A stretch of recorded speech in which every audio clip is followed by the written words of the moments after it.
All right, guys, here we are. First blabbing in separate places. Yeah, I'm in my son's room. I'm in my mom's basement still, same location here. Um, we're gonna only be doing a 30-minute episode today, and probably a 30-minute episode next week. So you'll have to. We're gonna take. Every show has to take a little break sometimes. Yeah. Chance is prepping for the bar. I got a new job, so we're both busy guys. Unfortunately, the whole just professionally being podcasters thing didn't really pan out as soon as we hoped. So we're going to Plan B. Yeah, like working and stuff like that. So I guess we'll do that.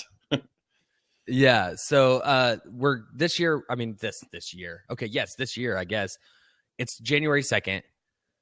We're gonna start off with some New Year's resolutions. What are you shooting for this year, buddy?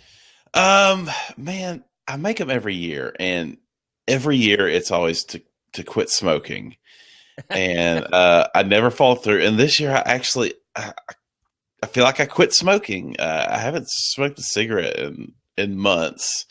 I don't feel the need to. I feel with my new job, I work with nobody there smokes, so you have so much shame as being like the only smoker in like a small office setting. I don't want to be you'd be the stinky guy, the guy that has to go. I don't want to be that guy. So I guess my number one resolution is to continue not smoking and don't vape, because vaping's for pussies.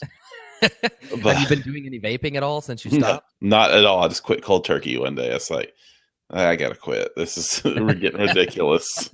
You're 34. It's like live to 68. You want this to not be your midlife. Yeah. Okay. Like when you're in your 20s, it really is like I can smoke in my 20s and then just quit and I'll be good. Yeah. It's not really gonna hurt you to smoke probably in your 20s. Don't smoke in your teens. That's probably gonna fuck up your growth and shit. Yeah. What really hurt is you start hitting the mid 30s. It's like you got to worry. Like, I don't want to be like that 42-year-old guy that had the heart attack. So that's number one. So yeah, no smoking. That's my main number one. I have other ones that just be more positive, stuff like that. But yeah, well that's a good one. What about you? I'm gonna try. I was thinking I was gonna do less pornography in 2016, but I flipped it, and I'm gonna try to do more pornography, more online porn this year. This is really going for the fucking gold this year with the porn. My porn has cut down dramatically since I have a 2-year-old son. It's child. When you have a kid, it so really is about child porn. No. It's like. It's weird the first years, because you're just like, I don't even want to look at porn when he's in the house. It's that kind of thing. Then you'll kind of grow out of that and be like, well, you're both always home a lot. Like when you have it's not like one of you is like go and run into the store. It's like it's a fight to see who gets to go to the store. So you're lucky if you get to go to the store. If you stay there, you're clearly not looking at porn because you're taking care of a fucking baby. Yeah. That's a rough time in life when you're just like, no more porn. Yeah, so I'm gonna try to step up my porn game this year. I've really I haven't looked at porn probably since the last time I smoked a cigarette. It's been months, because I have this I have a computer graveyard at my house of just old computers, and I know the reason. They all got viruses and all just are pieces of junk. So I refuse to look at it on my computer or my laptop. And so yeah, it sucks. It's hard. It's definitely a hard to not just be like, oh, Pornhub.com. Yeah, I feel like before I met my current wife, when we dated for 4 years, I feel like I probably had an actual porn addiction before that. I overcame that addiction, and now it's just every once in a blue moon, nice little treat. Yeah, treat yourself. Yeah, it's a treat yourself 2016 with porn, internet porn.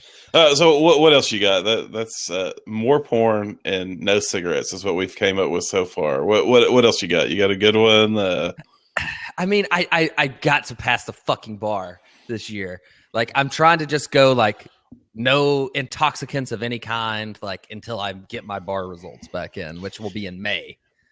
I really feel like this is a year for Chance and Nabe where both of us actually have opportunities to be successful, like really accomplish things. And I know we've probably had listeners, we've probably had people see the show and be like, those guys aren't good, you know. So I think 2016 is the year of the fuck you to the haters from Chance and Nabe. I think we're gonna do. I mean, I don't care. I try to not pay attention to that, but I mean, yeah, that would be nice. But I would like to get a professional job as an attorney this year. As soon as I pass the bar, I know that's going to be fucking easy as shit. So I have to pass the bar first. Oh, that'll happen. Get that old bar knocked out. Yeah. So you're like hoping this year is going to be the year where just effortless branding like really takes off, and you're just, putting in all your time like helping build something and something that like you can care about. Oh yeah. Building a company, getting, you know, from scratch, becoming successful in that, just being really awesome. You know, that's the things I plan on doing. Yeah. I'm really hoping that my son starts doing all of his shits like in the toilet this year too. 2016 is the year of my son shitting 100% of his shits in the toilet. What percentage is he at now? I thought he was like pretty much. He regressed. Yeah, holidays or.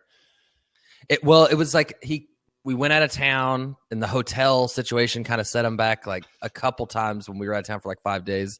A couple of doo-doos and pants there. And then he had to sleep in our bed with us. He had been moved to the bed. That's another resolution. Get him the fuck out of our bed permanently in 2016. He had to come back with us because my in-laws came into town, and for whatever reason, he like shit his pants like 3 times in one day. Maybe he just had some bad fucking strawberries or something. I don't know. But I'm hoping that he's not regressing fully back. So staying on his ass with that, or at least staying on my wife's ass to stay on his ass because I'm not going to really be there. Yeah. Oh yeah. Duking in the toilet's important. It starts just getting gross when they're like at age 2, and it's like, ugh, that's a big old shit. Like I don't want to clean that up. Yeah. I mean, you still have to do like minimum cleaning, like butt cleaning, but cleaning it out of it's just a whole different ballgame when it's like in their diaper. It's disgusting. Whatever. Hopefully I won't have to deal with that in 2016. Yeah. So we got a positive outlook on 2016. That's great. The show, we're going to hit episode 50 at some point in 2016. That's pretty awesome for the Chance and Nabe show. I was about to say, like in the next couple of weeks, but that's up in the air. Yeah. So at some point, the big 50th episode spectacular. We'll have tons of celebrity guests: Tim Meadows, Terrence Howard. No. Yeah. Anything else for New Year's resolutions? I mean, I would say like I'm going to try to get back in shape and all that, but I fucking I'm not. I don't even screw with those anymore. I feel like I just gained so much weight over the holidays too. Like, oh my god, I know I put on at least 10 pounds. Just so many sweets and just desserts on the reg. A lot of ham. I ate a ton of ham. I know that needs to be a resolution, but I'm not even going to try. Yeah, not even going to say it. I thought about just trying to gain more weight, so then I wouldn't like be falling backwards, and then I would just say, "Hey, this was my goal: was to just get fatter and sit around and just read for like 12 fucking hours a day, which is what I'm going to be doing for the next 2 months." But yeah, so that will be put on the back burner. Maybe 2017 we'll make some weight loss goals. Probably not though. Yeah. 2017. We'll doctor's orders by 2018. Like we'll both probably the doctors will be like forcing us to lose weight. But that's why I just don't go to the doctor, because you need to lose weight. Blood pressure's too high. I'm like, I mean, fuck you. It's fine. It's borderline. It's good. My dad was just telling me about a friend of his, Willie D's, who hadn't gone to the doctor in 30 years and is like a day smoke. My dad said he smokes 5 packs of cigarettes a day. But he smokes 100 cigarettes a day because they're light cigarettes. It's okay. and he sucks 100 cigarettes a day, pretty much, and like drinks like till he blacks out, probably like every day for years since my dad's known him. And he just went to the doctor for for the first time in 30 years, and obviously it was like really bad news. They were just like, "No, how are you still alive? Like it's not good. You're not going to be alive for much longer." Yeah, I haven't been to the doctor in at least a decade, so I might try that 30-year thing. You don't go like to the doc in the box or anything? No, I don't get sick. Oh my God, you're so full of shit. This is the same thing. Like we hear this all the time. You're just like, I don't take medicine, and then I'm like, well, what? And then you're like, oh, except for like to go to sleep, except for like when I'm sick, except for you like have these firm beliefs in your mind that are totally not based in reality. For one thing, the sleep medication is totally just. I'm taking it recreationally. Like it's not like but it's still okay. But you do get sick every year, at least once a year. I feel like that's what I'm saying. Probably once or twice a year. Yeah, I get sick. Yeah, I don't need to go to the doctor for it. I'm just like, oh, I'm sick. This will pass. Like just one of those things. That's how I just don't go to the doctor. At your new job, like they'll probably actually allow you to not come into work when you're sick. That's going to be like a nice perk to have an actual job. Like that's where you're not like an independent contractor. Yeah, where they treat you like a human. Like it's like, wait, you're sick? Get out of here! Like you're not just like a cog in a machine now. Yeah, my old job was that's the thing. You weren't allowed to call in sick. You could be like, you just be on your deathbed. They'd be like, well, you need to like find somebody to do your job. It's like, what? It has to come in for you. Yeah. It's like my parents died. Well, that sucks, but if you get here early enough, you get done in time to go to the funeral. It's like, do you know anyone who's not going to the funeral that can come and drive the truck? Yeah, so it's just like, yeah, screw you. So yeah, maybe I'll take a few. That's a New Year's resolution. Call in sick to my job. I've never done it. I did in my old job. I worked there for about 12 years, and kind of off and on. But the whole time I called in sick one time, and that was because I was so sick and I was so dehydrated. I think I got food poisoning or something, and I couldn't even drink water without throwing it up. And so I was like, I can't like just drive to go drive a truck for you. And they're so mad at me. It's like, oh my God, he called in sick. So fuck my old job and whatever. Yeah, luckily that's behind you. But yeah, let's move on to something interesting. Kind of keeping in, we're talking about you taking the bar, doing the practicing law. We both ended, and we didn't even talk about doing this. We both ended up binge watching Making a Murderer on Netflix. Yeah. And I'll let you give the rundown. You can probably do it better than I, just with a little law knowledge, but great, crazy show. It's like the serial of Netflix. Everything I've read says it's Netflix answer to HBO's The Jinx. Yeah. It's like they saw how successful The Jinx was, and so they paid these people who'd been making this documentary about this guy for 10 or 15 years to turn it into a series, basically, instead of releasing it as a full-length documentary, which is what they originally wanted to do. Basically, it's this guy who... What fucking state are they in? I forget. Oh, man, I forgot. It's got to be somewhere in the South, right? It's like the Carolinas or some shit. Well, maybe Appalachian Mountains, kind of. Yeah, like Kentucky or something, possibly. Anyways, this huge fucking inbred redneck family. This guy he's borderline mentally retarded, I would say. Borderline, yeah. He's like right on the border of like, could he even be tried? Is he even capable of understanding the consequences of his actions, which is how they judge whether or not you're competent to stand trial. But he gets railroaded into the first half of the series is that he gets basically railroaded into being convicted for this murder on some really bad circumstantial evidence.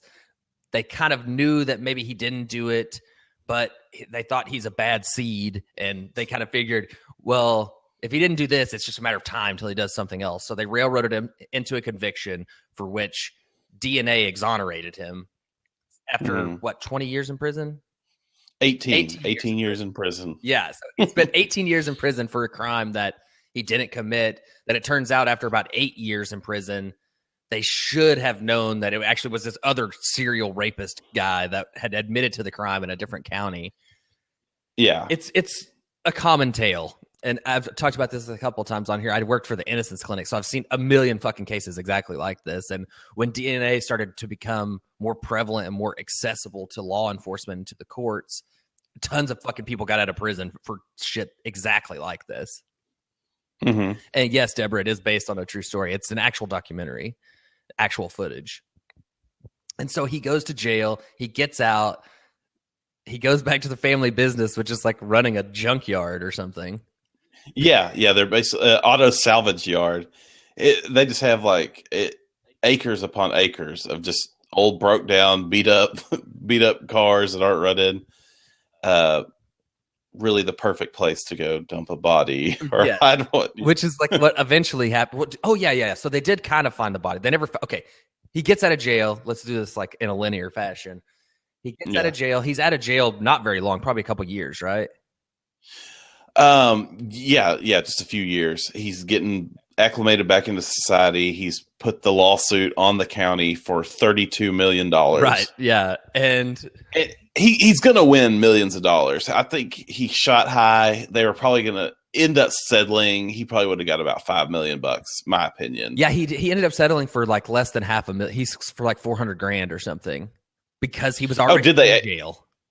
Okay, so yeah, that's right. It was like such a horrible case of what's called a wrongful conviction that the state legislature in whatever fucking state it was, Wisconsin. Oh, that's right. Yeah, it was Wisconsin, and they like passed an actual law in his name, allowing people that have been wrongfully convicted to sue the state and to sue the local officials, because local officials and states are always immune from every lawsuit from a citizen unless there's a law in that state that allows them to be sued. They're immune to all lawsuits. Mm-hmm. So they pass a law that allows it to not be capped at like $500,000 or whatever the cap was. No, it was the cap was $20,000 a year for every year you had been wrongfully imprisoned, which is fucking nothing. So they raised the cap. Yeah. Right before they passed the law, some lady like comes to the salvage yard where he works and lives to take a picture of a car for like Auto Trader. And it's like never. He sells some like minivan, some beat up minivan. They're selling for like $500. She comes to take a picture of it, never seen again. And the state is basically saying that she somehow got inside his house and he chained her up, raped her, had his nephew come over, rape her. Then they killed her, chopped her up, and burned the body. It was the craziest story. So how they get this? So they immediately, there's all this evidence in the documentary. Everybody knows documentaries are presenting one side of the story. It benefits the people making this documentary to show that all the evidence in this second case is kind of fabricated, and that's kind of what they're doing. So they're investigating it, and it shows in the beginning the police automatically believe that it's him. They're just like, oh, he's gone. They have the radio guy calling in. He's like, oh, the lady's gone. Do we already have this fucking guy in custody? I can't remember the guy's name already because I binge watched this like last week. Link is the police officer. Right. Okay. Yeah. No, I can't remember what the officer's name is. There's a few of them but they right off the bat, they're just like, we know this guy did it. We just got to prove he did it. Yeah. And they don't like look for any other evidence to the contrary.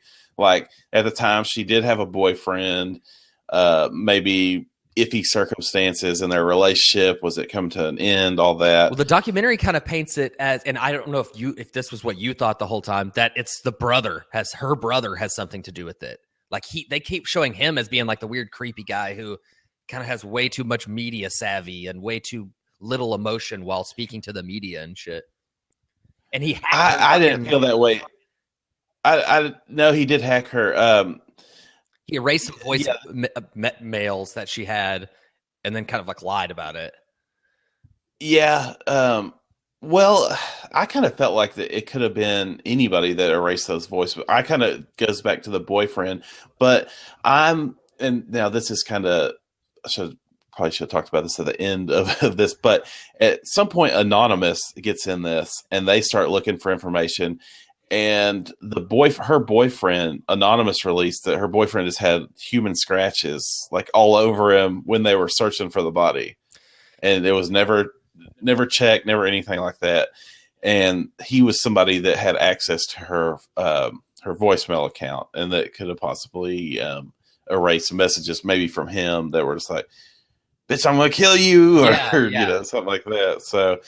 So that's how I figured. I think they were trying to paint her brother in this whole documentary. He's in court every day. He's there making sure Stephen Avery gets put away. He's basically the representative for the family. Yeah, I just think I really can't put myself in their shoes, so I never really thought like bad of him. But I think they just wanted closure so bad. They wanted Stephen Avery just put away and found guilty. They just got it in their head that he's guilty, which after watching the documentary, I think there's a good chance he is guilty. Yeah. But there's about a 100% chance that they fabricated all the evidence against him to make him guilty. Which you can't do. The person who's 100% not guilty is his nephew. That they used all of his like fucking false confessions. Like, people don't understand. It seems crazy to a person who's of normal intelligence or even below normal intelligence that somebody would confess to a crime that they didn't commit. You would just think that doesn't happen, but it's the number one way that people get convicted of crimes they didn't commit. Right. It's so his nephew is 16 years old. He has a 70 IQ, which is like mentally retarded is like 69. Like, that's the threshold. He's like Forrest Gump intelligence, the 70 IQ. Forrest Gump fucking blows him out of the water. Forrest Gump fucking Jeopardy like champion compared to this guy. Yeah. This guy, he reads at a 4th grade level, which that sounds like 4th grade you can read. My son read at a 4th grade level in 1st grade. Well, think about a 4th grader getting interrogated by the police without their parents and without an attorney present. That's what happened with this guy. Right. And being that my son was at his intelligence when he was in the 1st grade, I can just imagine my 1st grade son being interrogated like that. And just asked the question, like, he just was like, he wanted to go home and play video games. Like, that was what his whole thing was. He's like, "Do I get to go home?" And they're like, "Did you see this? Did you heard screaming, right?" And he's like, "No, but you heard screaming, right?" "No, I didn't." "You heard screaming." "Oh, okay, I guess I heard screaming." Like, are we done here? And it's just like that, like over and over and over. And that's just a tactic that the police use. And it's insane that stuff is admissible in court. They'll only partially show the video in court. They don't show the whole 3-hour fucking interrogation of a mentally retarded guy. They just show the part. They did show. They showed the 3. It was a 4.5-hour interrogation. His like shady lawyer showed 3 hours of it in court, and so they didn't see the end where his mom comes in. He's like, "They got in my head. I don't know what happened. Like, I didn't do this. They just tricked me." Like, what's crazy is like, okay, so he admits to the crime, then he gets arrested, obviously, and they're holding him, and they're basically just using they don't really care about what happens to him. They just want Steve Avery in jail. So they're just using everything that they're just trying to gather evidence from him for a different trial, and they're just throwing him in the fucking garbage, basically. And he admits to all this stuff, and then he talks to his mom, and he's just like, "I didn't do it. I don't know what the fuck happened." And the inconsistent. Yes, she's like, "I saw on the news that they're saying I have inconsistent statements. Like, what does that mean?" And she's just like, "I don't know what that means." And she's like, "Man, these people are just fucked." Yeah, they just don't know what the word inconsistent means.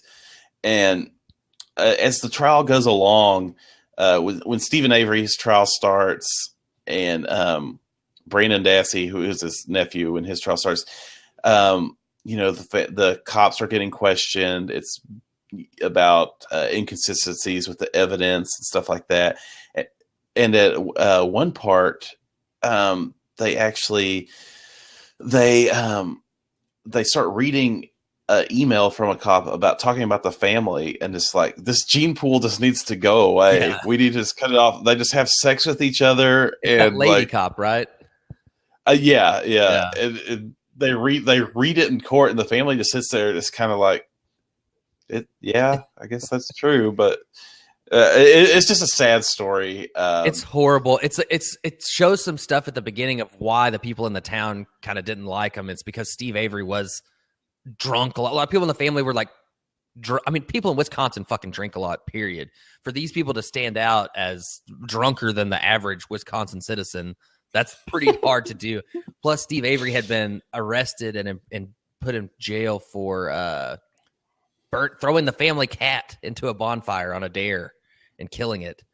And so he had an animal cruelty charge. It was just probably all of these signs to them that you see in probably in the 80s or whatever the fuck that original thing, the original conviction happened. In the 80s. I'm sure it was like everything on the local news is like the number one warning sign of serial killers, like hurting animals and shit. So they're just afraid of this motherfucker. Yeah. And by the end of the documentary, what was your like thoughts on his guilt or innocence? It's just so hard to tell if he's guilty or innocent because the investigation was so bad. I feel like I just couldn't believe that they didn't separate those two officers, Link and then his fucking little understudy, that guy, the other guy who like found the car on the property. We left out a lot of stuff, but there's so much fucking information that we could go on for. We could talk for an hour about the information. There's a truck. There's a key to the lady's car that's been scrubbed of DNA, basically. The only DNA that her car key has on it is Stephen Avery's. Like it was planted. Yeah, there's blood DNA found isn't even on it. Yeah, there's just they don't find any blood at Stephen Avery's house where this gruesome murder occurred, where he hacked up this body. Yet in her car, they find like 3 like just random blood splotches. Then come to find out they have a vial of Stephen Avery's blood in the evidence locker in Manitou County, and the lawyer goes to open it up, and it's just been tampered with. There's a little clearly stole on the top of it. Yeah, the like sealed evidence tape is cut and then taped over with Scotch tape, which I don't understand. Like, why even go the point of putting the Scotch tape on it? It's crazy because all of like blood and DNA evidence that was taken back then, now you wouldn't find it like done so sloppily because people understand about DNA evidence. But when they took that blood originally, probably they didn't think about preserving it for some future trial. Now all that shit's preserved. So that type of evidence tampering probably really couldn't happen now. But back in the 80s and 90s, I'm sure it was a fucking free-for-all for every police department around the country. Dallas, just right up the street from us, is like had one of the worst like lab technicians of all time that just the police come in. This is how these labs work. They're like county labs. So all these people like work for the city, like the police, the fucking people at the lab, all the receptionists at the lab, the doctors, they're all fucking like going out for beers and shit every Friday night. All towns. And the labs basically are told, this is what we want from this evidence. And then they kind of get what the police want. We need you to put her in the bedroom. Right. Yeah. And so then that's what makes evidence of the whole fucking thing, where they claim they told the kid. Okay, so the nephew starts giving his fucking thoughts on what happened. And they have put all these crazy thoughts in his head of like she was chained up and raped multiple times and all this shit. And then they claim that he sliced her throat. Remember, they were trying to get him to say that because they knew that she had been shot. So they're like, something happened to her head. And he's like, they cut her hair off. And he's like, no, something else. They slit her throat. And they're like, okay, something else, until eventually they just go, was she shot in the head or not? Because they know that that's the evidence. It's really, really fucked up the way they railroad him like that. But they claim that he slit her throat in that fucking bedroom of the trailer and then cleaned it up where there was no trace of blood anywhere in the whole fucking thing. Yeah, which is impossible for these guys with their intelligence level. But then he leaves a key sitting on the floor after he scrubs the whole fucking thing clean of like a full body's worth of blood, basically. Yeah, all they find of this woman is her tibia bone, like a chunk of the tibia bone. Basically, it's pretty crazy. It just there's other things, evidence planted, like how her car got. One of the cops ran that car's license plate. They played the tape in court. They're like, if the car was there, if they did this, how come on November 4th this happened? And they just played the recording, and the cops just like reading their license plate, and then in court, it's like, I don't know. He's just like, I don't recall, basically. Yeah, it's like, okay. So it's clear that my theory is this is probably what happened. Stephen Avery killed this woman. I don't know where he killed her. I don't know if anyone will ever know. I think the cops found out and just did not. I mean, they knew that it was him. They didn't have any evidence, and they just wanted to railroad it, which is wrong, and he deserves a new trial. But at the very least, but I don't know that you could even get a fair trial when the investigation was done so fucking dirtily. That's the thing. Even if you had another trial, what evidence are you going to present as the prosecution that's not tainted evidence? Right, and it sucks because had they just done, I think if he really was the one that committed the murder, if they had just taken time and like stepped back, put their personal grudges aside, they could have found something. These people are just idiots. Like, they're not smart people. It's like sad. They're special. Let's just say that. Yeah, I'm not. I don't know if he killed her or not, but I think it's pretty obvious that someone that lived on that property, whether it was his sister's husband or the older brother of his older nephew, the ones that passed each other on the street. Remember that part? Yeah, either one of those two guys could have easily done it. I'm not so sure that there wasn't any evidence that Stephen Avery did it, other than that he was the last person to see her that they know of. Yeah. Yeah. I mean, I don't know either way if he did. I kind of think he probably did. I think that woman was murdered on the Avery property. Yeah. And his car was used. I don't think that blood was planted there. But who knows? Fucking, I mean, it's just who knows? It's just one of those things we'll never know. No one in the family can intelligently like give an alibi or just like it's just the cops are just so dirty and these people are just so stupid. The truth will just never be known. No one will ever know. Both those people will spend the rest of their lives in jail, no question. Right? Yeah. So pretty sad. Man, Netflix is about to. There's like 16 new shows coming out on Netflix in 2016. There's a lot. There's one about like Queen Elizabeth. There's one about. There's one called The 3%, where it's done in Brazil, and it's like end times, and people are passing to heaven or something, and only 3% get in. It's like how like society is. And then there's so that's the Leftovers knockoff. Yeah. There's the Unbreakable Kimmy Schmidt season 2. Fuck yeah, it's coming down like soon. So yeah, Netflix is definitely coming hard in 2016. Eventually, the Golden Globes are just going to be like all Netflix and HBO. The network television is going to be off of that. Yeah, probably. That's probably true. Did you ever watch that Adam Sandler movie over the holidays or no? Yeah. No, I did. I went and I took my son to see Daddy's Home, the new Will Ferrell, Mark Wahlberg movie. Was it actually good? It's. Did your son like really it? Funny? Yeah, my son liked it. It was a little like. Maybe I shouldn't have taken. It's PG-13, but it's really funny. It's a good like, hey, if you have like a 13-year-old kid and you want to like see a movie with them, it's perfect. Yeah, so I'll give them that. It was really funny. I finally went and saw Star Wars. Fucking. Oh, did you like it after? Friend of the show, Carson Collins, spoiled it, or yeah, but the way he spoiled it was in a way that I still wasn't exactly sure what had happened. So, he spoiled it. I wasn't able to see the very end spoiler that he did. You know, he didn't spoil it too bad. It still pissed me off though. Yeah, and he's about to like win the Chance and Nabe Fantasy League. Okay, our Chance and Nabe Show Fantasy League. It's me and Carson Collins in the playoffs. I didn't take the time to like look at our playoff setup. So the playoffs are done in 2-week intervals. So me and Carson basically are facing off for 2 weeks. Last week, he beat the shit out of me by like 63 points. So I have to beat him by like 64 points to win the fucking league, get my championship. I'm hoping that happens. I need Adrian Peterson to do like a 250-yard day with like 4 touchdowns. Cam Newton just to go nuts in the final game of the year, which he's clearly going to be sitting after maybe 2 passes. Yeah. I got Carson Palmer and Cam Newton as my quarterbacks.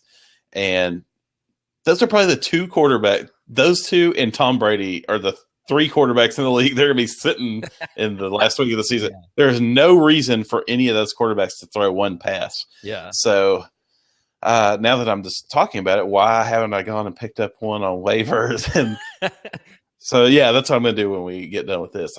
I picked up Kirk Cousins, but then I think he's like hurt or something. So yeah, I don't fucking know. I really want to win this championship. It's I don't see that there's any possible. I looked at the math. I don't think you have to win by 64. I thought it was a lot more than that. I thought you had to win by like 100 points or something. No, it's 144 to like 80 something. Oh, okay. It's like 60 something points. Yeah. Because when you put that, I was like, what the hell? I don't know where you got that. I think you might have looked at it before the week was over. Maybe. Or so. I don't know. Yeah. I don't know what's going on, because when I saw you put that, I was like, I mean, I knew I was losing. I didn't know that bad, but yeah. Yeah, it was just a disaster for me in my championship week, which sucks. Now we have to get an actual fucking Star Wars. Yeah, Han Solo with a dick and mount it on a trophy stand for the thrift store. Yeah, I'm not spending over $15 on this. No, I'll throw in 15. You throw in 15. We'll combine and get a $30 fucking trophy.